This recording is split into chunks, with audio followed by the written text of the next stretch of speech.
My daughters, I'm thinking it's about time that I get ready to join your father. I can't believe I still call someone like your father my husband, even after he threw all of our money on stupid investments and ran us into the ground financially when things got difficult with the business.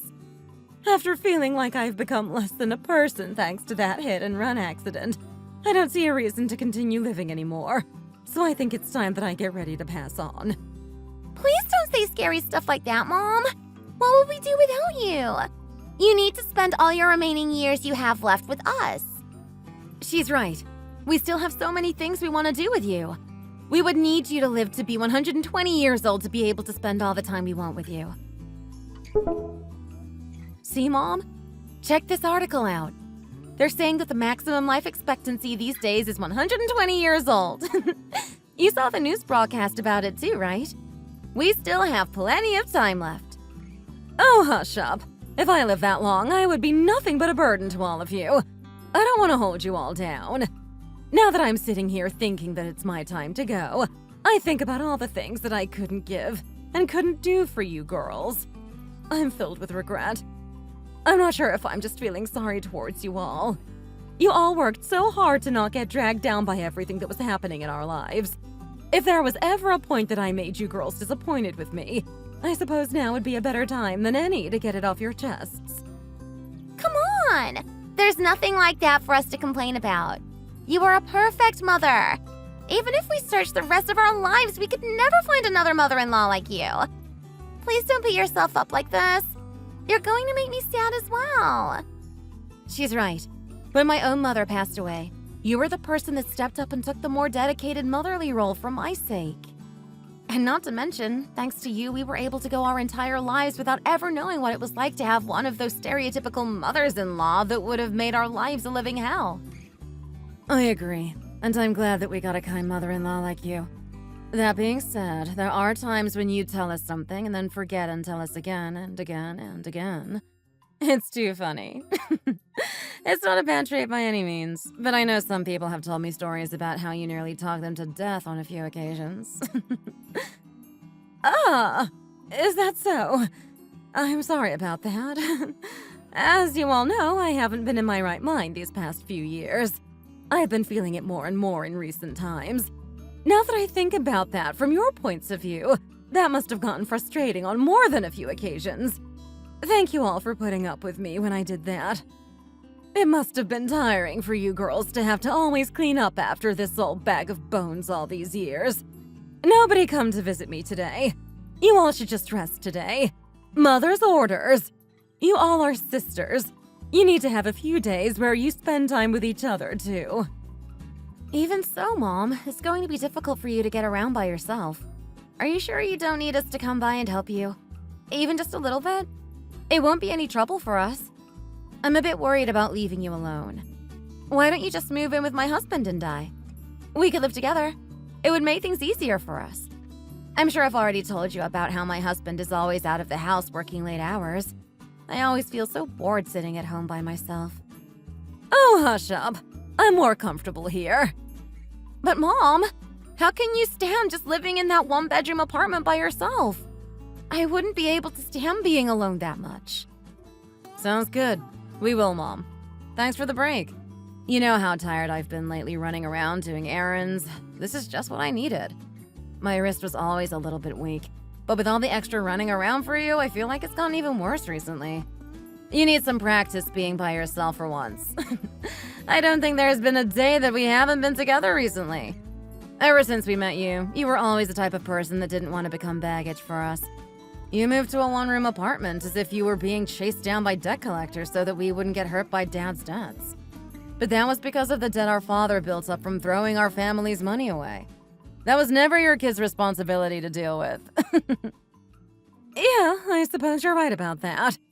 Either way, I'm so thankful I have daughters like you in my life. I feel so lucky as a mother.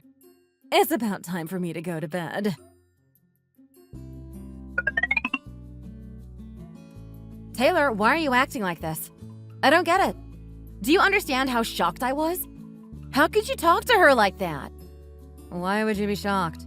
What could I have done to you to warrant that kind of response? Are you really asking me because you don't know? There are things you can say and things that you can't. How could you say something like that to her? She's been nothing but wonderful to us the entire time we've known her. You and I both know that neither of us have any reason to complain about her. Even things that we considered annoying in the moment were things that would fade out of our memory as we got older. You and I also both know that she doesn't have long left to live. If I never tell her about things like that and just keep pushing it all down, I'll just be left feeling depressed knowing I could never tell her how I actually felt about her. What? Jeez. Do you seriously need to make her feel more down about herself, though? What makes you feel the need to only say things that will make her feel worse than she already does? Are you seriously saying that? Is someone else using your phone right now or something? You've already said worse things than that to her in the past. You're going on and on about how I'm so terrible for talking to her like that, asking me why I would have ever said something that bad to her. But why is what I said really wrong? Do you think she's already on her deathbed or something? Does she have some incurable disease that makes you think like you can write her off like that already? Of course she doesn't. Dad just died, so she's feeling dejected. She doesn't know what to do with herself anymore. My brothers-in-law and even my husband are always working around the clock, so they've been too busy to look after her these days and make sure that she's okay. Is it really that hard for us to keep supporting her and helping her gain some energy back in her life? We're her daughters-in-law. We can at least do that much. It's not like I'm telling you that we should slave away and spend all of our time and energy being servants for her. I'm just saying that we can at least do the bare minimum for her. Why are you being so sensitive with me right now? Did I really say anything that was wrong? Of course, I know that she's going through a hard time right now. How could I not? But our father-in-law stopped running his business and continued to just freeload in his son's house. If you look at it like that, it's not like she has a lot of wealth to leave behind to us at this point. If you ask me, it's the parents' duty to leave something behind to their children when they pass away. Even if we end up having to wait on her hand and foot before she passes away. It's not like what I'm saying doesn't have any merit to it. You know that as well as I do. Everyone in my house has a lot on their plates right now. Our kid just started middle school. We need our house to be a place that he can relax and study. Taking care of your parents when they get older is the duty of all children. She's your family. Can't you have any sort of responsibility? She was always so healthy and youthful up until he passed away. It's like she's a shell of her former self now. On top of that, she had to sell her house that they lived in for going on 20 years just to pay off the debts that he left behind. Even her health is getting worse as of late. Does none of that worry you? Hey, it's not like I'm the only daughter-in-law that she has. Why are you getting so pissy with just me? Try getting angry with them for a change. Jeez, I can't deal with this anymore. Anyways, I'm telling you, I can't be running around taking care of her like this anymore. I've got too much on my plate.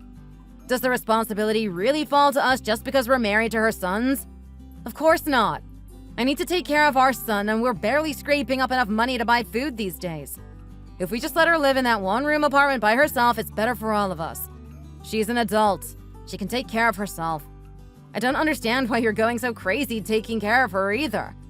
Are you getting worried now that she brought up the topic of her passing away too?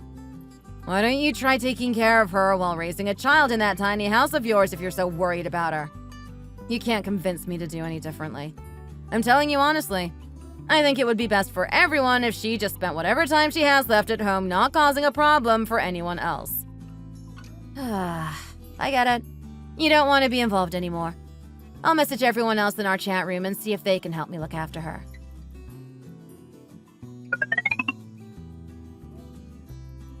Hey, are you asleep? If not, there's something I'd like to discuss with you really quick. If you're going to ask me to help look after Mom, save your breath. I'm not interested. Taylor is the oldest of us three. Shouldn't she be the one to take care of her in the first place? Why would I get involved? So you're going to act like this too? What's with that attitude all of a sudden? Do you think I'm trying to become the family's favorite daughter-in-law? I already have enough going on in my life. If you want me to start helping out, she would have had to at least have some inheritance to give us when she dies. But she doesn't have anything she could possibly give. Isn't that right? Why would I lift a finger to help? I'm not going to do something just purely out of the kindness of my heart. Even if I did somehow want to help. Doesn't Taylor have the biggest house out of all of us? Why shouldn't she move in with her instead? I'm surprised that you feel that way. Weren't you always close with her back in the day? Being close with her and spending my time and energy waiting on her are two different things. It's easy to be cordial with someone. All I did was chat with her, hang out for a little bit whenever she stopped by. Why would I bring her into my house? Could you imagine how tiring that would be for me? It's not like I'd even earn anything for my troubles by doing so either. I'm not telling you to be her sole caretaker. I would also help out when I can. I just can't do this by myself. After talking with you two, it seems pretty obvious that I'll be the one that ends up helping her out full time. But as I'm sure you're aware, we're still making payments on our house, and it isn't very big to begin with. So I'm worried that she'll be uncomfortable if I move her here. I'll feel even more terrible if she's more cooped up than she would be at the apartment she's already in. Then tell her to just keep living in that one room. Problem solved. That apartment isn't as small as you're making it out to be. It has plenty of room for a person living by themselves. Why are you in such a hurry to move her out of it so quickly? I'm going to give you a tip that will serve you well to remember. Life is give and take. Even if someone is your family, there are a lot of things that can't be accomplished with feelings alone. This is one of those times. It would be different if she was useful and planned to leave us some inheritance. I would even understand why you're trying so hard to suck up to her in her old age. That one-room apartment is too small for her to live in? Since when did you develop such high standards about where people should live? She's right. Mom's fine as is, so we don't plan on helping her. You realize that the situation she's in is also something that she needs to take responsibility for, right? When I get to her age, I'm going to use my retirement money to invest. Why would she start a business that had no future in the first place? It's her fault she ended up like this. Have you all forgotten what kind of state she's in? Even just moving around is uncomfortable for her these days. She spent her whole life working for her family, and now her knees are worn down to nothing. But that all being said, you're going to stick to the opinion that that tiny room, which is no bigger than a closet, is good for her? Understood. I hear you guys loud and clear. Even if all I'm hearing is a bunch of childish nonsense. I'll stand by her side even until she does pass. I'll make sure that she never feels alone, even with children like you. You're really something, aren't you? There really is a lot of childish nonsense in this chat. I can't stand to listen to you spew it anymore. I heard somewhere that if your brain is lacking, your body has to try twice as hard to keep up. I feel so sorry for you. It must be tiring. That's enough. Our gracious sister here has agreed to clean up the garbage that we don't want to. We should be happy.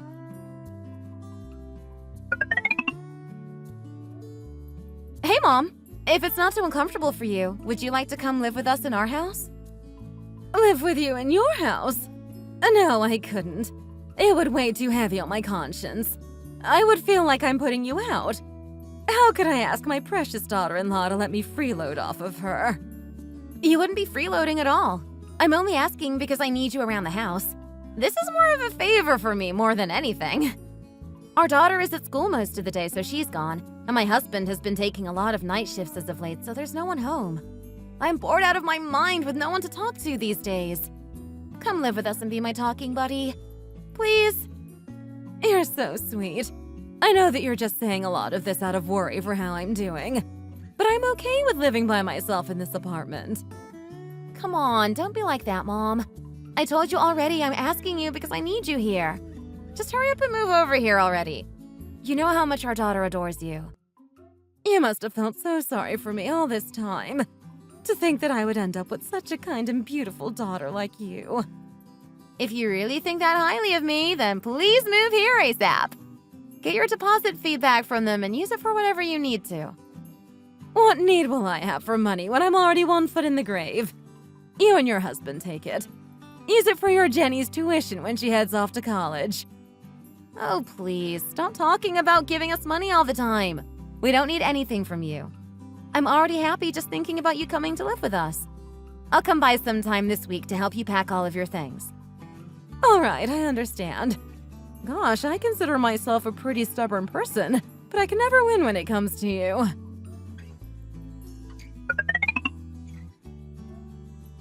I don't think I can stand it anymore. I'm at my wit's end. I always feel out of breath, my hands and feet are always shaking, and sometimes I even see ghosts. I want to tell you before I start going in and out of consciousness. Where are you? Are you okay? Is something wrong? Did you go to spend time with your friends at the nursing home? Should I head over there? Listen to me. Before your father-in-law passed, he gave me a bit of land I've held on to all this time. It was land that I'd spent so long taking care of and growing, even when he threw us under a mountain of debt. Oddly enough, I couldn't bring myself to sell it. But it seems like I made the right choice in not selling it. A few weeks ago, I got a call from a real estate agent. He told me that a big famous company wants to build a shopping mall on it, apparently. Mom, why are you telling me all this? You're acting like someone that's dying. If you die, who am I going to hang out with? Please, you can't leave us just yet. You'll have Will and Jenny long after I'm gone. I should have passed away that day you reached out and told me to come live with you. I'm sorry that you've had to work so hard taking care of me while I stubbornly held on all this time. I plan on giving that land to you. It'll be my last present from a mother who couldn't do anything for you when you were young. I just left the house. You must be at the closest hospital near our house, right? I'll head there right away. Mom, please say something. I'm making my way there as fast as I can.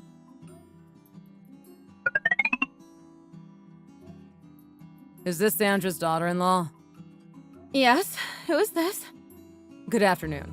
I'm the rescue worker that found Sandra and took her to the hospital. I see. Thank you for reaching out. Is my mother okay? I'm worried about her. Your mother-in-law has passed away. She fell in the street and wasn't doing well when we found her. The man that found her reported it to us. We put her on the stretcher as soon as we could. Then she suddenly used what little energy she had left and sent a message to you. She passed away immediately after. How could she use that last moment to do something as foolish as gifting us land? Where do I need to go? Please let me know as soon as possible. Lenox Hill Hospital, 100E 77th Street, New York. Here, ma'am. Thank you so much.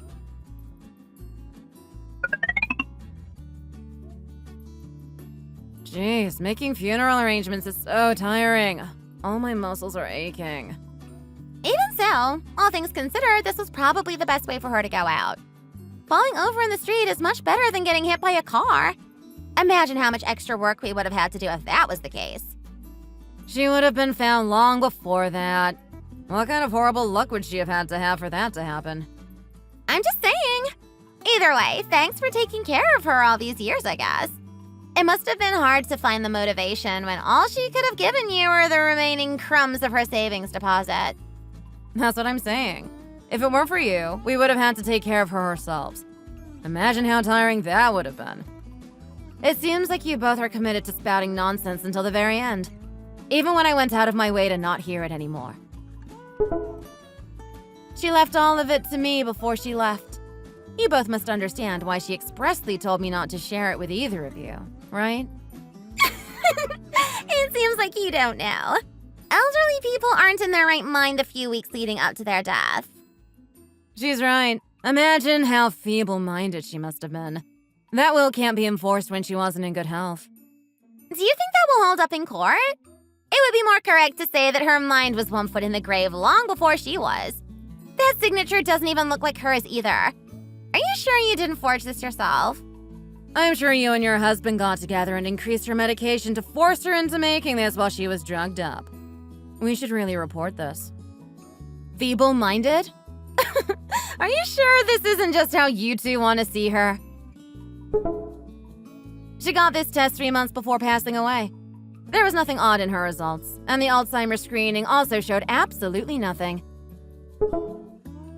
She wrote this will ahead of time, so give that argument your best shot in court if you want to. She even went as far as to record it like this to make sure the likes of you two couldn't touch it. Should I call the lawyer and see if he agrees too? Sir, I know that you're busy, so I'll keep my questions short. The land that my mother-in-law gifted to me. My sisters-in-law are trying to cause a fuss and say that the will is invalid due to her not being in her right state of mind. Is that something I should be worried about? No. Your mother-in-law made sure to iron out anything that could potentially cause an issue with the process before she passed away. She conclusively died of old age. She also had no record of any sort of illness or Alzheimer's, so her mental state was completely fine at the time of writing this will. To put it in layman's terms, she made sure to draft the document immediately following a thorough health examination by her care provider. Your sisters-in-law have no legal authority over any of the inheritance listed in her will.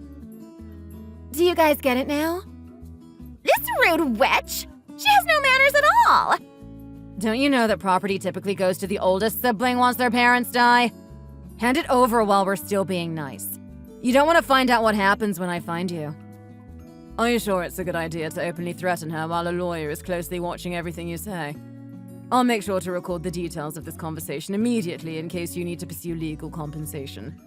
You two officially have no legal right over anything she does with this land. I suggest you both be on your way. You both should have been better to her while she was alive. She spent all of those years doing her best for both of you. Jeez, what a waste.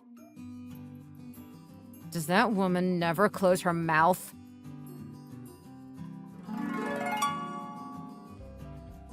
I still couldn't believe that she had passed away. I'm still hoping that she visits me in a dream sometime soon.